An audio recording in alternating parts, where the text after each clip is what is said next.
Jesucristo ha resucitado, en verdad resucitó. Nuestro 98º video lo vamos a dedicar a la preparación de la Eucaristía con los ritos iniciales. Aunque muchos podrían pensar que la misa empieza cuando decimos en el nombre del Padre, del Hijo y del Espíritu Santo, recordando nuestro bautismo, en verdad la realidad está lejos de eso. La misa empieza cuando, como acto salvífico, nosotros reconocemos la necesidad de recurrir a Dios para que Él nos conceda su gracia, para que nos dé aquello que más necesitamos, o que una vez hemos visto que Dios ha obrado la redención en nosotros, podamos acudir a Él para dar gracias por todo lo que hemos recibido. Por esta razón, la misa necesita preparación, tanto una distante como una preparación próxima. Y en esas preparaciones, lo más importante es encontrar en nuestra alma la capacidad de acercarnos a Dios con el corazón puro. O si no reconocemos que nuestro corazón está dispuesto en ese momento, buscamos la gracia de la confesión cada vez que pensemos que no podríamos sentarnos con el Señor a la mesa en conciencia para mirarnos cara a cara y saber que hacemos parte de su cuerpo místico. La segunda preparación, además de la remota, que es una preparación más próxima, se realiza en el mismo templo, en el mismo momento en que llegamos al templo, con tiempo de sobra, para poder empezar a vaciar nuestra mente y nuestro corazón y para participar de la Eucaristía. Ningún cristiano debería ir a misa sin un motivo claro, sin una acción de gracias, una petición especial, un sacrificio que ofrecerle al Señor. Tampoco podría llegar sin la intención de sentirse parte de la vida de los demás y de compartir con ellos sus penas y sus alegrías.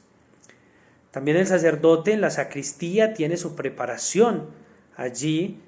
con la ayuda del sacristán y de los demás ministros, dispone todo lo necesario para la celebración de la Santa Eucaristía, especialmente las ofrendas que él mismo debe disponer personalmente o a través de un ministro que esté preparado, buscando que sean ofrendas dignas, bien dispuestas, que se eviten, por ejemplo, las partículas en el pan o la corrupción en el vino, en fin, todo aquello que corresponda a la dignidad propia del culto para Dios. También el sacerdote lava sus manos, se reviste recordando que actúa en nombre de Cristo, vacía su corazón de los afanes del mundo para encontrarse con Dios, ora para que la gracia lo asista y así pueda ofrecer un sacrificio por sí mismo y por todo el pueblo que le ha sido confiado. Durante la Eucaristía vamos a escuchar muchas veces que somos un solo cuerpo, y eso se manifiesta especialmente en el canto, donde todas las voces se unen para formar una sola.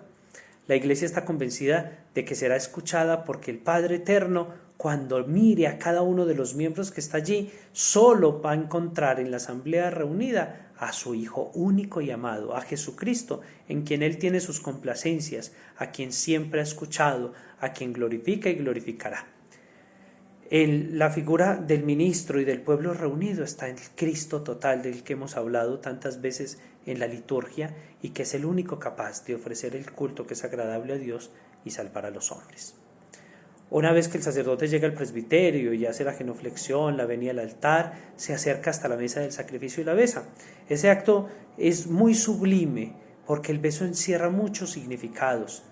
Si Isaías logró que sus labios fueran purificados por el tizón ardiente que tomando del altar se lo puso el ángel en los labios, pues el sacerdote sabe que sobre ese altar que se ofrece la víctima verdadera se purificará todavía mucho más sus labios y su corazón.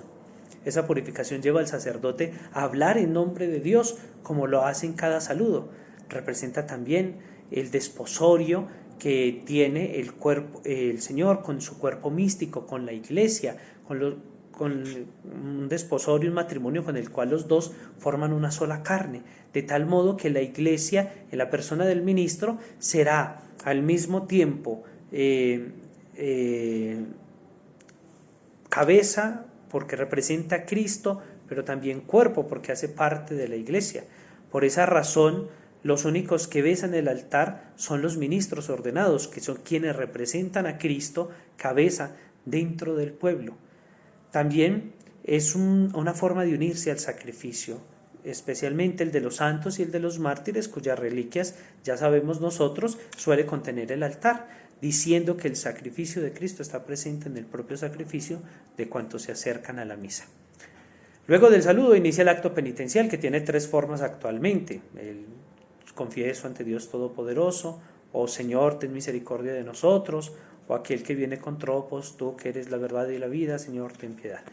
Cualquiera de estas 3 versiones tiene como objeto la purificación del corazón, pues se borran en él todos los pecados veniales que nosotros hayamos podido cometer, para ir con la conciencia limpia y ofrecer así el sacrificio. El acto penitencial termina con una aclamación, Kyrie eleison, que hemos traducido por Señor, ten piedad. Su significado no sería solamente eso, porque no es solo el grito de un pecador que suplica el perdón, sino también del esclavo que ha sido liberado, es decir, es un reconocimiento de la obra salvadora que el Señor ya ha hecho en nosotros. En las fiestas y en las solemnidades, también en los domingos, nosotros entonamos el Gloria, para que tiene unas palabras de mucho significado, pero que en el fondo no es otra cosa que reconocer quién es Dios para nosotros, seguros de que cada uno de los títulos que le damos a Dios tiene una consecuencia favorable para nosotros. Finalmente terminamos esta parte de la Eucaristía con una oración que encierra todos los sentimientos de la Iglesia y que por eso se llama colecta. El significado de colecta es recoger. La estructura que tiene esta oración generalmente tiene una estructura propia que se rige por un título divino que viene con un epíteto o con una significación de ese título divino, un recuerdo de la historia de la salvación que sería nuestra anamnesis, una invocación de la gracia que sería la epíclesis y un decirle a Dios por qué necesitamos este favor, una intercesión para lograr la paráclesis, siempre en el nombre de Cristo por el Espíritu Santo. Me alargué ya mucho en este video, dejémoslo así, nos vemos en el próximo, bendiciones.